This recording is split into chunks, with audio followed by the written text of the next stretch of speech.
Dr. R.J. Rushdoony, RR161DK207. Contemporary Education. From the Easy Chair, excellent colloquies on various subjects. This is R.J. Rushdoony, Easy Chair number 319, August 3, 1994.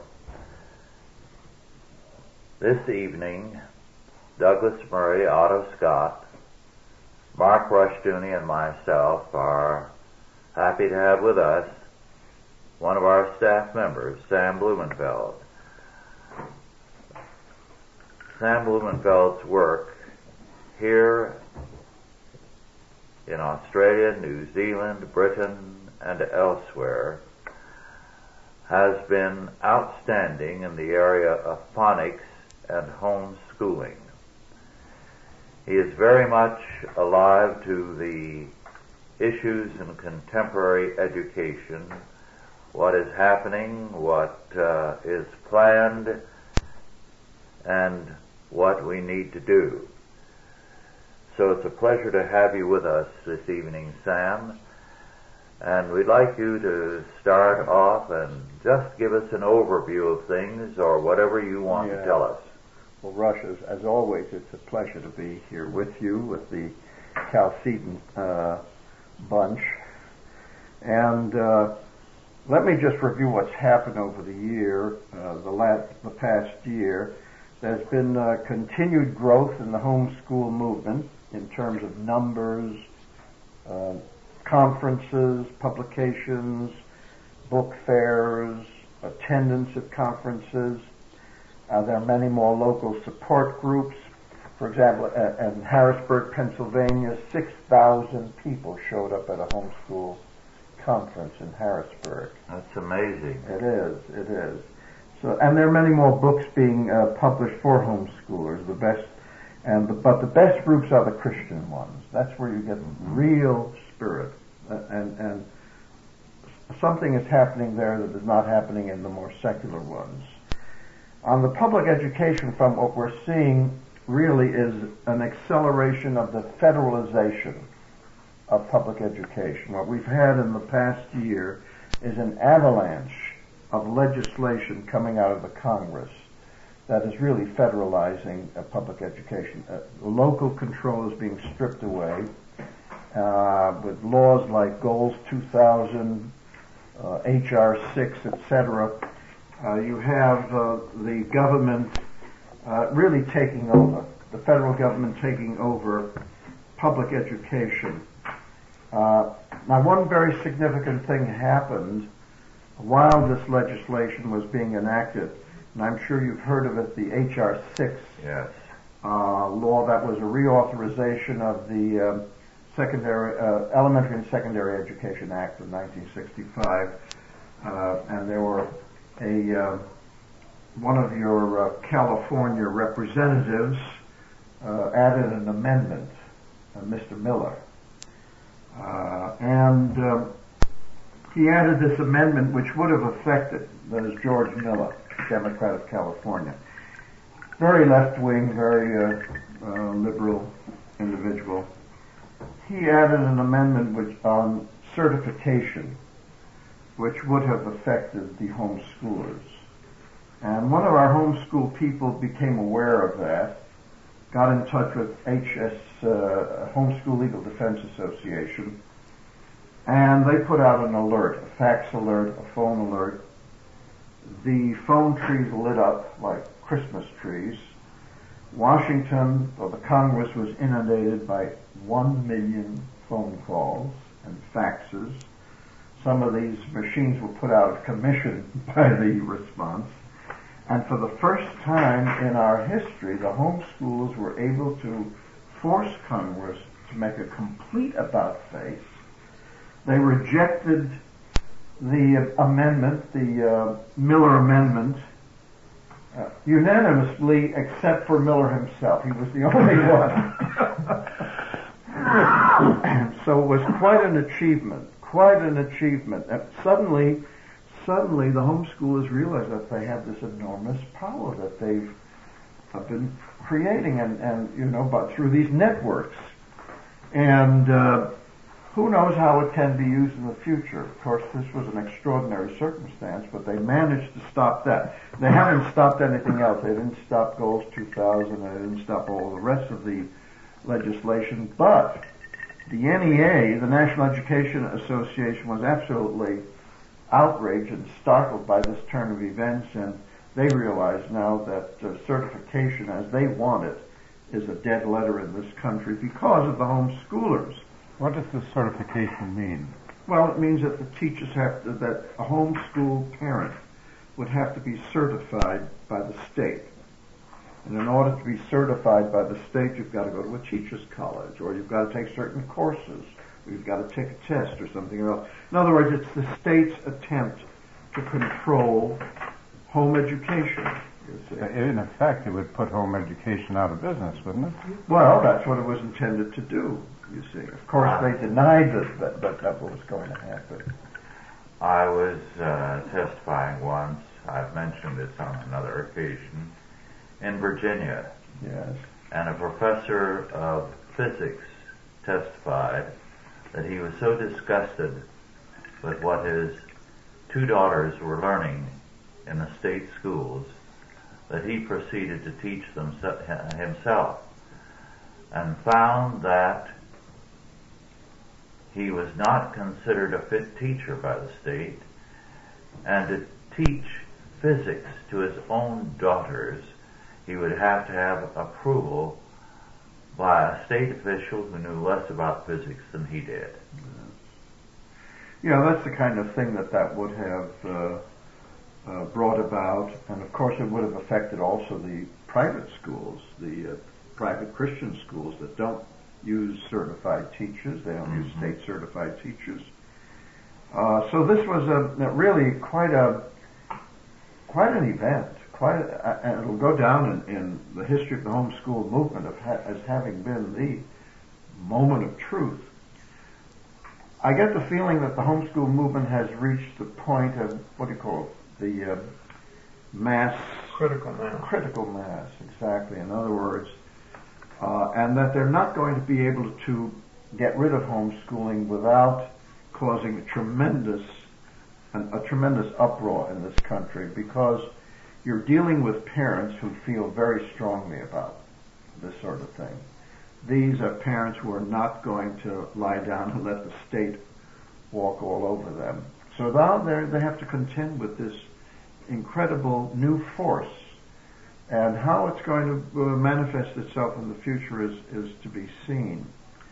Of course, what's also going on in public education is the total reform based on outcome-based education. That is the system that you might say was created by Benjamin Bloom, the professor at Chicago University, the behavioral scientists,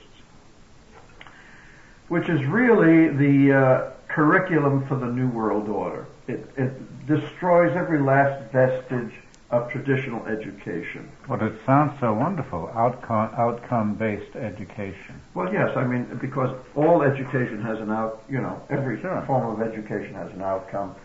The outcome of a Christian education is to produce a Christian, a well-educated, a learned Christian. A Catholic education is to produce good Catholics, etc. Not that they always succeed, but they always have that outcome. Now, the outcome for outcome-based education is to produce little humanists.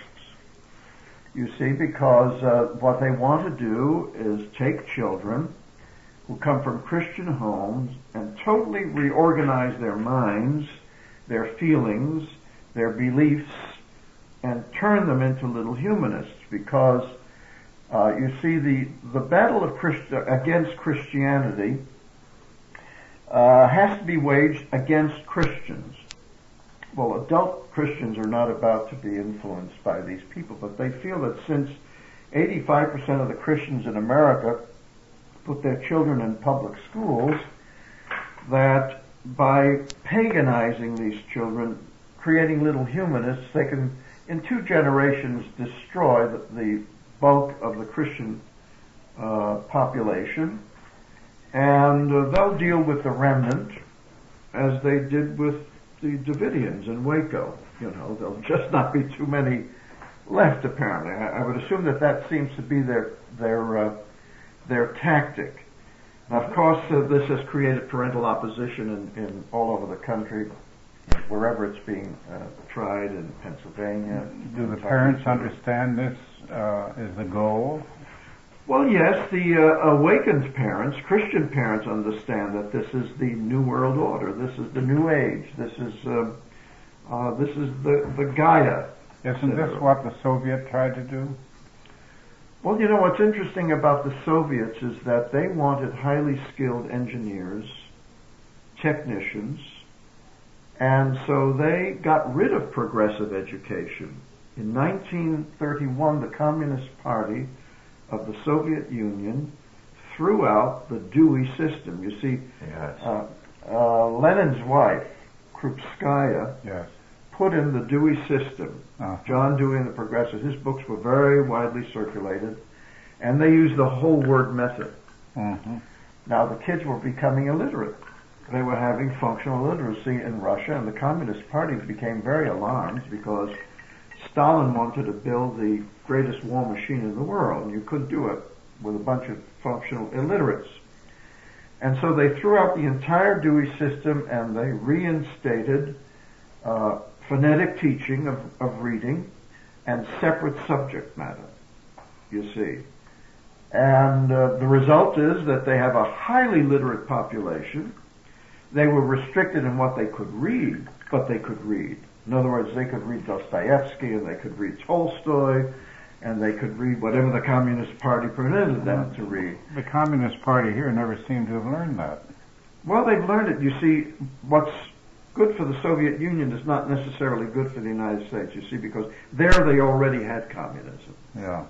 So they needed a highly literate population. Mm-hmm. This country was still capitalist. They have to dumb us down, continue to dumb us down, until we can be totally controlled. So here were our educators who were very much disappointed in what had happened in Russia. They knew all about it. They wrote about it, because I've gone through the documents and I've seen what they've said. They were terribly disappointed. They knew that the system had failed in Russia. But they didn't care about it here. But they then put it in the United States, you see. Well, then they deliberately did it in order to keep the American kids from learning to read. Exactly. You see, that's one of the proofs that we have that this was all deliberate, because they knew it was a failure. The experiment had failed in Russia. And then they deliberately put it in this country because the Dick and Jane books were brought in around 1930. Mm-hmm. And so the Russian system is quite different. And in fact, the teaching of reading throughout the Eastern Bloc was based on phonetics. And I think that one of the reasons why the Soviets were able to throw off outward communism, at least, was because they could read. These people could read. They knew what was going on in the world. Your average American youngster hasn't the faintest idea what's going on anywhere, in this world or any other world. I mean, you ask them very simple questions like, when did the Civil War take place? And they look at you, and did it happen after World War I or before World War I? They have no sense of chronology, nothing. But the Soviets went back to a strict subject matter chronological form of teaching, because they believed that Marxism was objective truth. Mm-hmm. Of course, it wasn't. Now, also, part of outcome-based education is whole language. Whole language, which is the worst form of teaching reading. I call it deconstruction. In other words, in whole language, the youngster constructs meaning. You know what that means? He constructs meaning. It means he makes up whatever he wants to. Good God. In other words, the text is the word means anything he wants it to mean? Yes. Well, but what limit is there? If you tell a child to, read it in any way you want, to interpret it as you want, As a matter of fact, let me quote to you a definition of the of whole language to give you an idea that these people are serious. I mean, I'm not talking about idiots. I'm talking, well, they are idiots, but I mean they're educators. They're educated idiots. Right. Here's their definition of whole language, taken from a book entitled Whole Language, What's the Difference? Published in 1991, written by 3 whole language professors. They say, quote, "From a whole language perspective, reading is a process of generating hypotheses in a meaning-making transaction in a socio-historical context." I'm sure you got that. Yes, no job for me. Well, I'm not finished. Empty sounds. Yes, and then they go on. As a transactional process, reading is not a matter of getting the meaning from text, as if that meaning were in the text waiting to be decoded by the reader. Rather, reading is a matter of readers using the cues print provide and the knowledge they bring with them to construct a unique interpretation. Moreover, that interpretation is situated. Readers' creations, not retrievals, of meaning with the text vary, depending on their purposes for reading and the expectations of others in the reading event. This view of reading implies that there is no single correct meaning for a given text, only plausible meanings. Well, yes. Well, then why do they need a text? Good question. Very good question. Their attitude is, Otto, that the kind of writing you and I do imposes a meaning on the reader. Darn right. Darn right.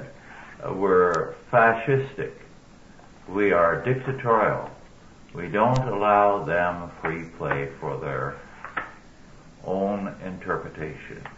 So they have this kind of jargon which has very little meaning. This fits in with the argument now that if you express your belief, you're trying to push it down somebody's throat. Yes. Well, and they go on to say, they say, meaning is created through a transaction with whole meaningful texts. It is a transaction, not an extraction of the meaning from the print, in the sense that the reader-created meanings are a fusion of what the reader brings and what the text offers. In a transactional model, words do not have static meanings, rather they have meaning potentials and the capacity to communicate multiple meanings. What a wonderful way of repeating. Who was it? Tweedledee or Tweedledum? Yes. Who said that words mean what I want them to mean? It's a question of who is to be master, right. You or the word. Yes. So there you get, this is coming from professors of education. These are the people who now control the system, and this is what children are being given. Gosh. In the schools, and you can imagine what kind of readers these kids are going to become if they. Well, they're not going to be readers at all. No, and they don't teach phonics because phonics is verboten.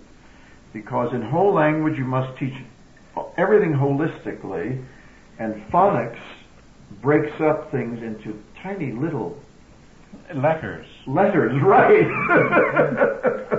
Did the new education bill ban phonics? Well, it didn't ban it, but it was very much against it. It sort of, there was a statement in it, in the policy statement, saying that drill and rote memorization were bad, you see. And of course, the only way you can learn to read phonetically is by rote and memorization and drill. In my university days, it was held that phonics slowed down readers. It tied them to the text. Oh yes, yes. But now let me give you another quote to give you an idea what is behind this. I mean, here are these teachers with this absurd philosophy of reading. Now here's another professor. This is a Harvard professor, Anthony Ottinger, who also happens to be a member of the Council on Foreign Relations. Just so happens.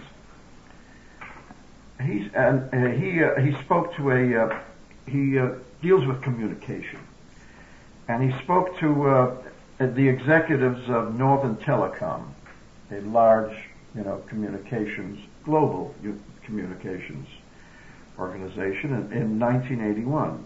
Big corporation. Here are all these executives. Here's the professor talking to them. This is what he's saying. Quote, "The present traditional concept of literacy has to do with the ability to read and write. But the real question that confronts us today is, how do we help citizens function well in their society? How can they acquire the skills necessary to solve their problems? Do we really want to teach people to do a lot of sums or write in a fine round hand when they have a $5 handheld calculator or a word processor to work with? Or do we really have to have everybody literate, writing and reading in the traditional sense, when we have the means through our technology to achieve a new flowering of oral communication? It is the traditional idea that says certain forms of communication, such as comic books, are bad, but in the modern context of functionalism, they may not be all that bad." Unquote. We don't need people who know how to read and write. Well, what he's saying is, do we really have to have everybody literate in the traditional sense? Yeah. Not everybody. He's saying some people have to. Us, the elite, Harvard. One of the first to advocate this position, and it was an essay in Harper's in the 50s, said that perhaps a third or more of all the people in the country are not the literate type and do not need to know how to read.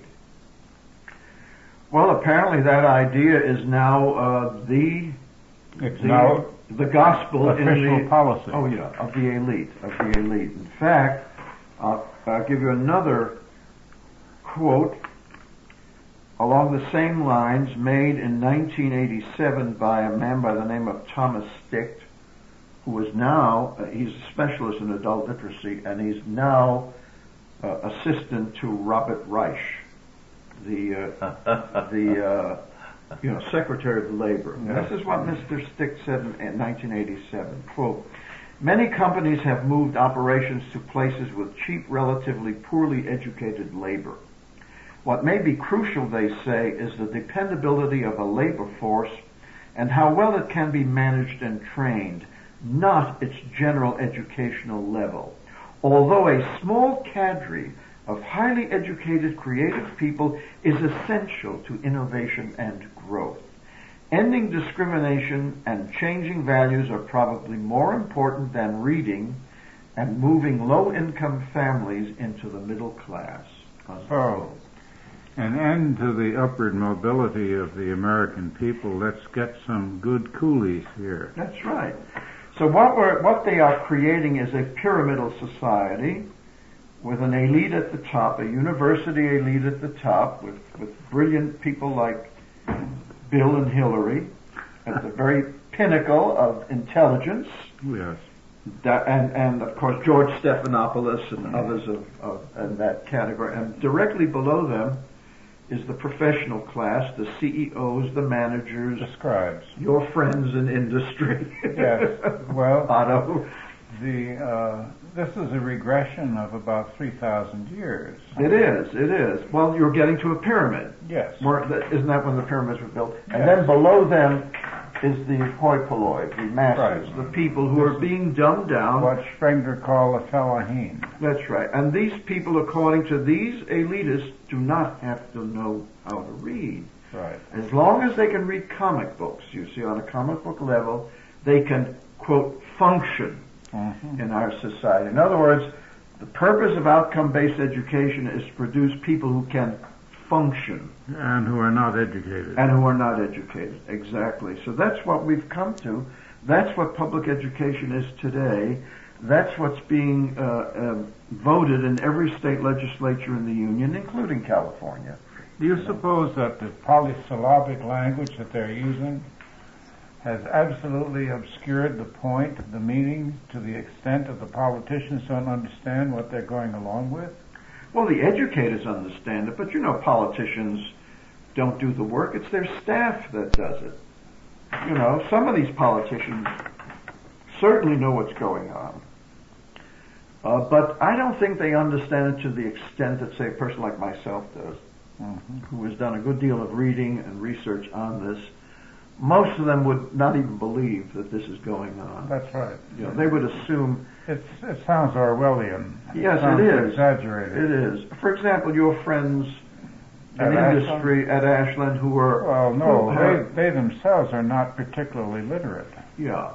But nevertheless, they are backing the Kentucky Education Reform Act, which has produced this situation in Kentucky where the scores are going down, where they're using whole language. Very embarrassing.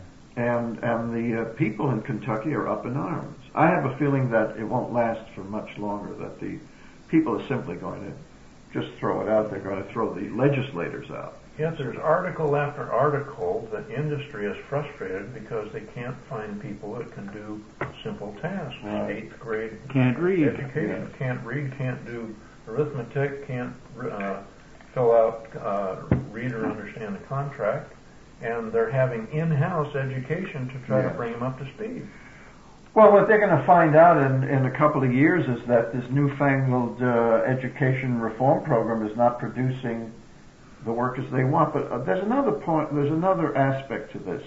You see, Stick talks about a labor force that can be managed and trained, not its general educational level. In other words, the Filipinos work very nicely, the Taiwanese, the people in Java, where all of these things are being made now by our American goods are being made in Don't Dominican forget, Republic. these are people who are citizens in an autocratic society. Right.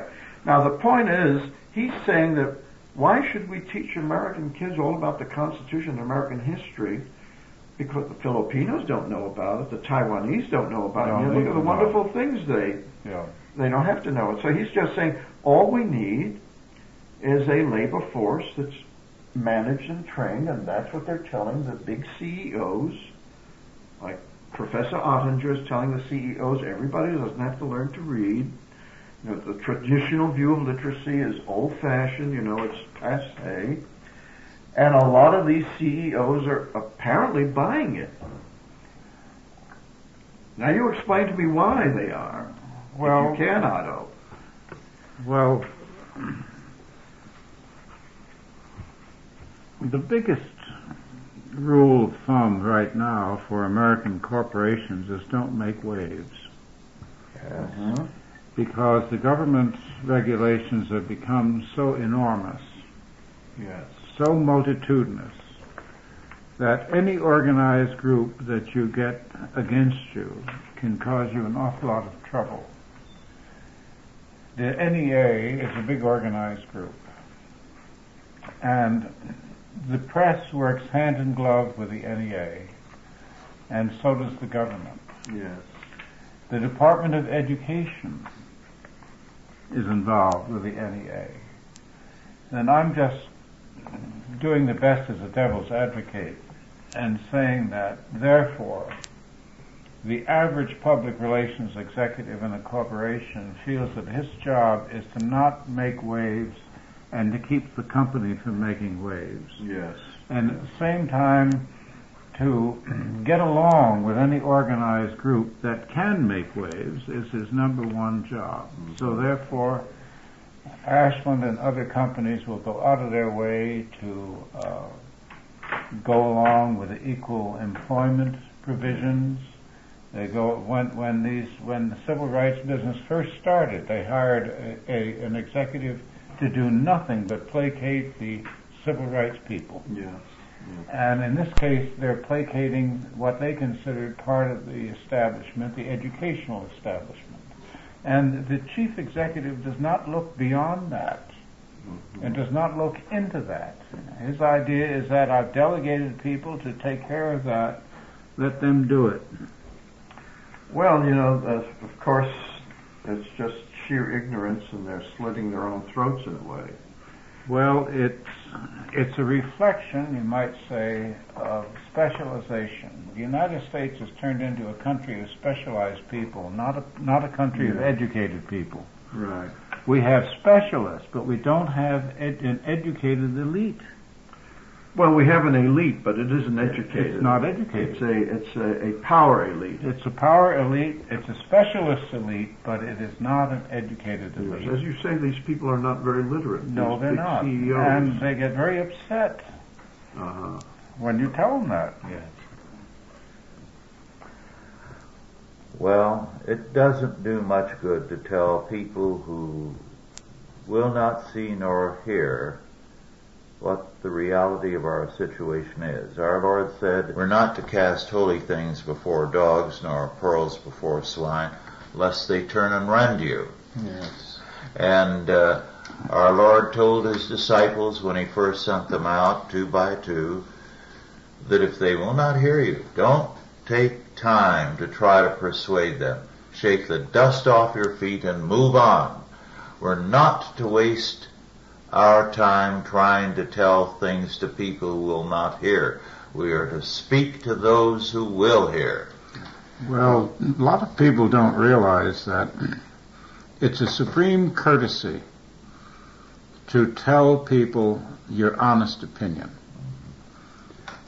If it doesn't suit their statements, they're apt to take it as hostility. Yes. Attempts to start an argument or whatever. They don't take it as courtesy, but it is the ultimate courtesy. Yes. Well, I find that the people who listen to me are the homeschoolers or the parents, basically. I don't get many teachers attending my lectures or my seminars. They're usually the homeschoolers, and those are the people I talk to, or other small groups. The powers that be don't want to know. The big CEOs don't want to know. Arnold Simkus, a good friend of mine in Michigan, has done everything in his power to bring to the attention of prison wardens, CEOs, local legislators, selectmen, you name it, about the reading problem. And everywhere he goes, a big door is slammed in his face. It's just amazing that he's done everything possible to reach these people. I remember one executive saying to me one day, "Who reads?" And I said, "People who give orders to people like you." Yeah. Well, now you see, Douglas, apparently these people are not that concerned about reading. They're saying, they complain that these people can't read. Well, then why aren't they open to people like me, you see? Let me give you an idea also of how dumbed down the nation is becoming just by citing 2 very simple statistics. You know, the SAT score, the SATs are taken by the best kids, the ones who are going to college. So now we're talking about those at the top. We're not talking about the dropouts. We're not talking about kids who are, who are falling through the cracks. The highest score that you can get in the SAT is between 750 and 800. Now, in 1972, the number of youngsters who scored between 750 and 800 was 2,817. In 1992, the number of students who scored at that level was down to 1,371. Out of how many? Well, in 1972, you had 1,088,223 students taking the test. And only 2,000 hit in the top scores? 2,817. Out of over 1 million? Yes.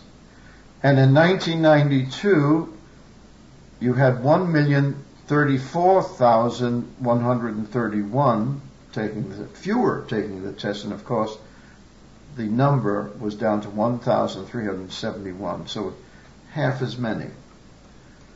That's really dumbing down on an incredible scale. I mean, we're losing our brains. America's losing our brains. When you made the point that the corporate executives are not concerned to the extent that they say, don't forget that you cannot even be interviewed by the average 500 Fortune corporation, unless you have a degree. Mm-hmm. So they don't generally run into the results of this. Yeah, you're right. Well, the ones with degrees are often illiterate. They're not what they were. Oh, yeah. At one time, a degree was an absolute guarantee of literacy. The That's not editor true of a anymore. scientific journal not too many years ago told me that it was appalling to read the research papers he received, that many were illiterate. He could not even figure out what their point was, let alone find them to be a valid research paper. So people with PhDs do not have the ability to write intelligibly. Another statistic from those SATs are concerning those at the very bottom. Those youngsters who scored between 200 and 290. Now, they say that you can get 200 by just signing your name. Well, practically, I'm sure. In 1987, the number of youngsters who scored at that low level was 123,470. 123,000. 470. And in 1993, it was up to 133,718. That's over 10%. Yes. In other words, the dumber getting dumber, and the smarter getting dumber. So you're having a dumbing down process throughout the entire system. Do you know that in ancient Rome, toward the end, and ending centuries, that is, they ran out of clerks. That's one of the reasons I had to split the administration of the empire. They didn't have enough people left that could write. This is what we're going to run into. Well, we already have it, but they're saying, oh, well, we've got spell check and we've got computers, and in a sense, the computers are sort of helping us get away with this, or helping the cover it up by saying, well, we've got all these machines now. We don't need these people. We don't need readers any longer. But what's going to happen is, though, you're going to have a small group of highly literate people who are going to run the country, but then you're going to have all of these others who are going to envy, like the underclass in Los Angeles. All right, you're going to run into something here. There's the old slogan, the one-eyed man is the king of the blind. Mm-hmm. Well, that's not true. No. The one-eyed man is killed by the blind. Yes. H.G. Wells wrote a very telling story about that. I don't believe he was killed, but he had to flee for his life. Yes. I didn't read that, but that's been my observation.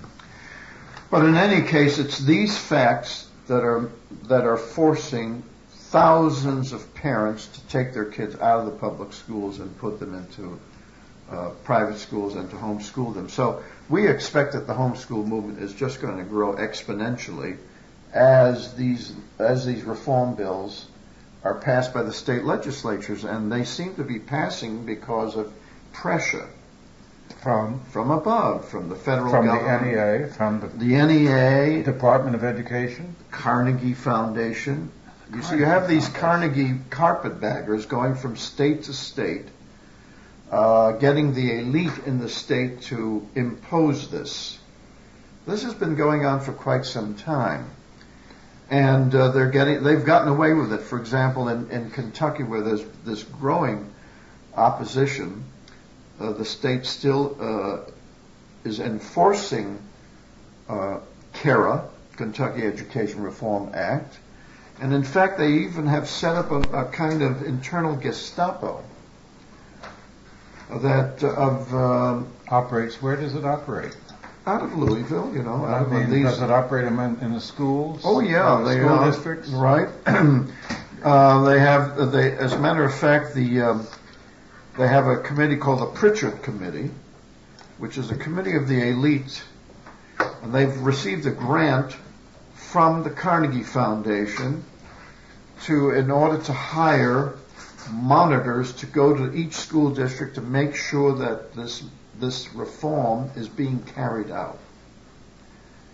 And Ashland Petroleum Oil, or is Ashland Coal, or whatever it is these days, oil, is one of them on the Pritchett Committee, one of the sponsors. So here you have a new sort of Gestapo coming into play on in the schools of America. Parents are finding this out. They're getting very upset, and there's going to be a tremendous exodus from the public schools. Well, now that you bring the matter up, we do know that even somebody like myself who's far on the sidelines, that the courts were long ago convinced of the value of our public schools because they used to abuse parents, accuse them of abusing their children for not putting them in public schools.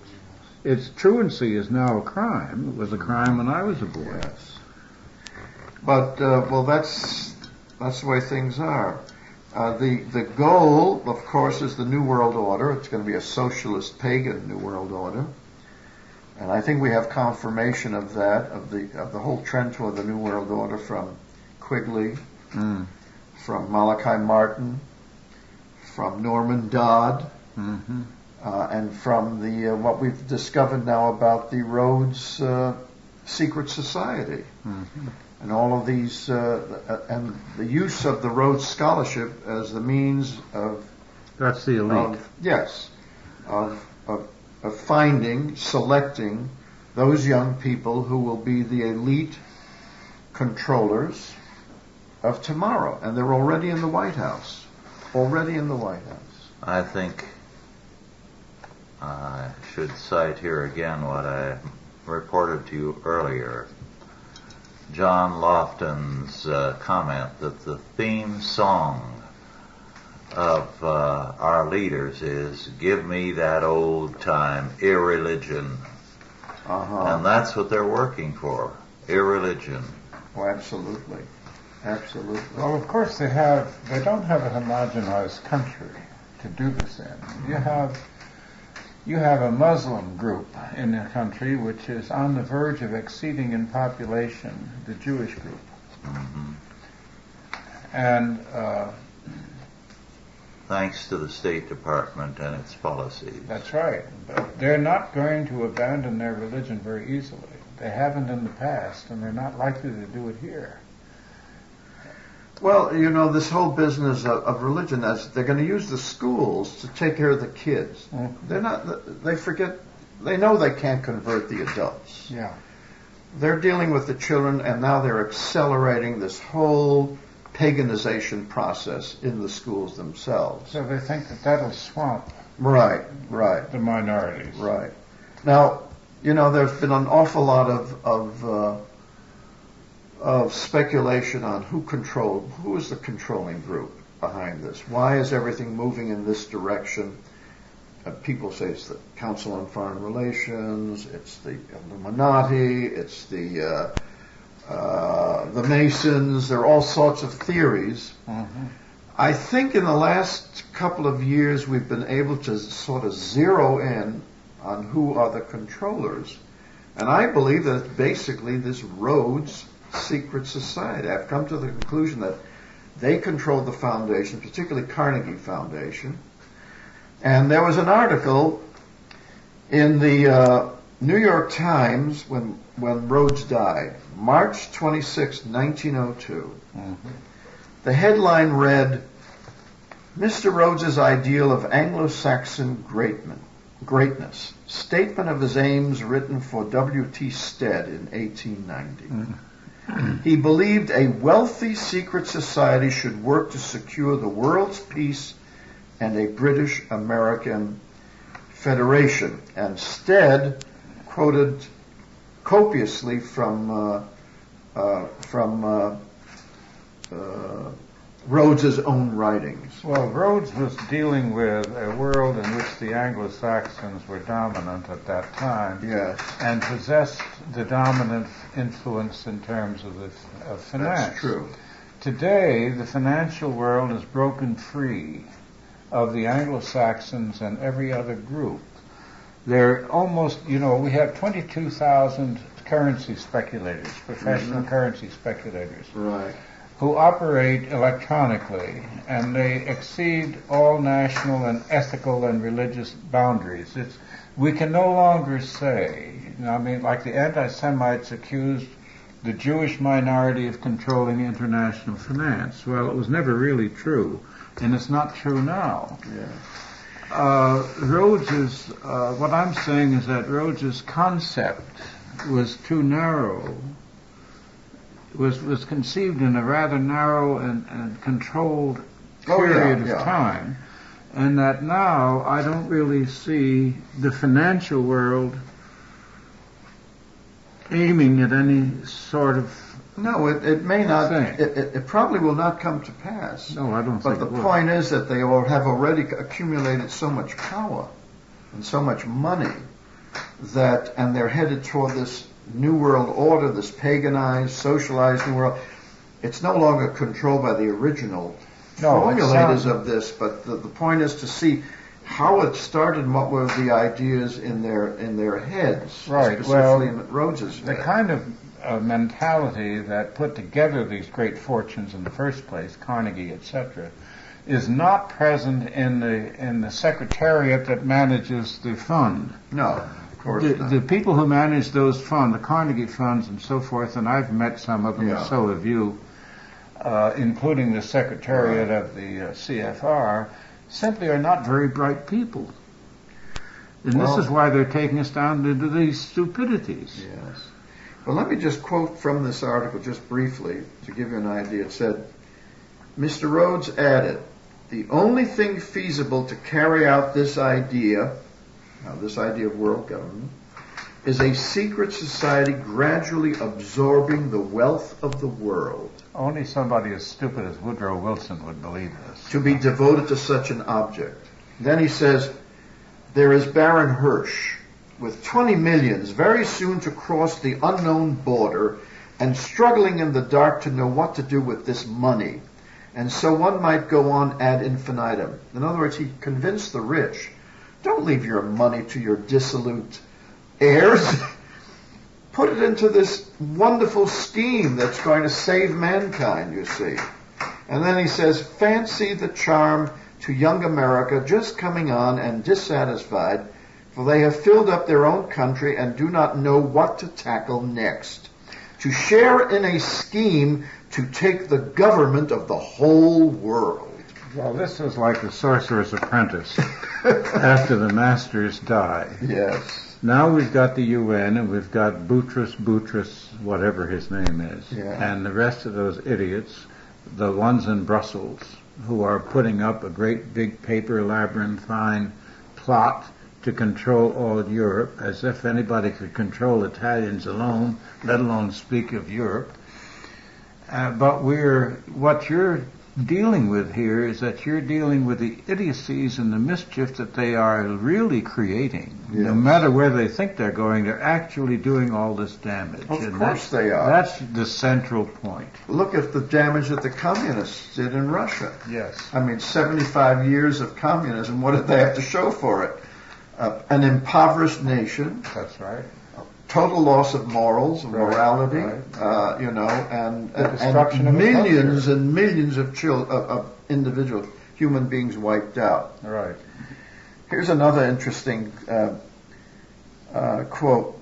But towards securing this millennium, this is from the New York Times, Mr. Rhodes believed the most important factor would be a secret society organized like Loyola's, supported by the accumulated wealth of those whose aspiration is a desire to do something, and who would be spared the hideous annoyance daily created by the thought to which of their incompetent relations they should leave their fortunes. These wealthy people, Mr. Rhodes thought, would thus be greatly relieved and be able to turn their ill-gotten or inherited gains to some advantage, unquote. What an incredible scheme, you see. You know, money alone will not hold people together. No, of course not. It wouldn't hold them together any more than it held anybody else together. You have to have a higher value. You have to have a spiritual value to make life and effort worthwhile. You know that Rhodes also was involved. He helped create the Boer War. Rush, you're familiar with the Boer War, and it's interesting that the socialists in Britain were on Rhodes' side. They were not on the Boer side, and I'll explain. Here's from a book called The Fabians. It says, apart from out-and-out imperialists, many liberals and a significant section of the Fabian society could not tolerate the Boers, whom they saw as reactionary religious fundamentalists standing in the way of progress. Oh, you didn't treat the blacks right. That was their propaganda. They did this. The Boer War was to help the blacks. Well, anyway, the gold and the jewels were just a side issue. They were attracted to the ruthless autocratic Milner, who had a mystical belief in Britain's imperial destiny. Which is interesting. And in he the was civilizing, pure German. Yeah, and in the civilizing power of a superior British race. So you could see there Galton's, eugenics, Darwin, an entire confluence of all of these idiotic ideas. And of course, even Carnegie admitted that it was Darwin that made him get rid of theology. You know, that theology meant nothing to him after he became a Darwinist. Well, Darwin killed God. Yeah. And he also brought in racial superiority, which nobody seems to want to talk about.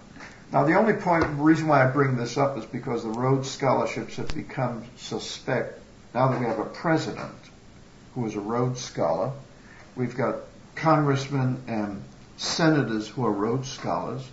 We have Rhodes scholars like Strobe Talbot, Ira Magaziner, others, marbleized throughout the this is his administration. fraternity, yes. This is Clinton's fraternity, but George Stephanopoulos is a Rhodes scholar. I think I said this to you before privately, and that is that I think the reason that Clinton went with the communists when he was in Oxford was that he thought they were going to win. He believed in the inevitable victory of socialism, which was the shibboleth of that particular time.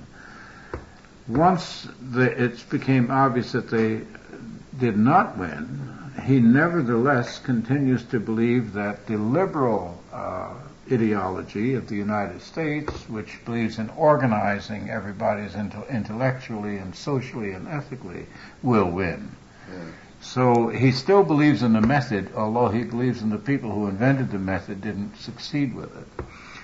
But this is fundamentally a man without any true belief at all. He simply wants to be swimming with the other fish. Yes. Well, it's you have to ask yourself, how do we deal with this situation? Well, your explanations of the campaign to destroy the ability to read is hitting at the very heart. Yes. You're really hitting at the very heart. If your message was to be broadcast to the whole country over international TV for a few weeks, you would change the country. Oh yes, but that's why I'm prevented from doing so. Yeah. I haven't gotten any calls from Oprah Winfrey or from Phil Donahue or any of the people who control the outlets to the national media. If you could get to Limbaugh, it would help. Yeah, but he's not too keen on this is too esoteric, secret societies and conspiracies, and generally I don't like to discuss these things, but you have to. You can't ignore them, and of course there's a whole book on the subject. Quigley wrote The Anglo-American Establishment, which is a documented expose of this entire cabal, everything they've been doing since it was started back in 1902 after Rhodes' death. I cribbed a lot of it from my South African book. Well, there you are. And of course that went underneath the waves very quickly. It was the only book I ever wrote that wasn't reviewed across the country. Yes. Now here is a historian, an eminent historian who writes a book about contemporary history in which he reveals the existence of this, he calls it a group, of a cabal, of a conspiracy. And he wrote this, he revealed it in this huge tome And it was published by Macmillan, Tragedy and Hope. Tragedy and Hope. And so he had access to its papers. He said, the only objection I have to what they're doing is that they want to remain secret. Mm-hmm. He said they ought to come clean and tell the American people what they're doing, because what they're doing is very noble. They want world peace. And this was Mr. Clinton's professor. Yes. Strange that you should bring that up. Well, I read Quigley, and I wouldn't contest any of his facts. But I think the heart of the matter is not what they intended to do, but what is the governing faith of our time? Yes. Is it a belief in God and His law, or a belief in man and man's acts? I would say that tens and hundreds of millions of people around the world would agree with Quigley that these things are wonderful, that man has to do it all. So I don't think Quigley's book, even though it got such tremendous notice. Not really. Underground notice. Yes, underground notice.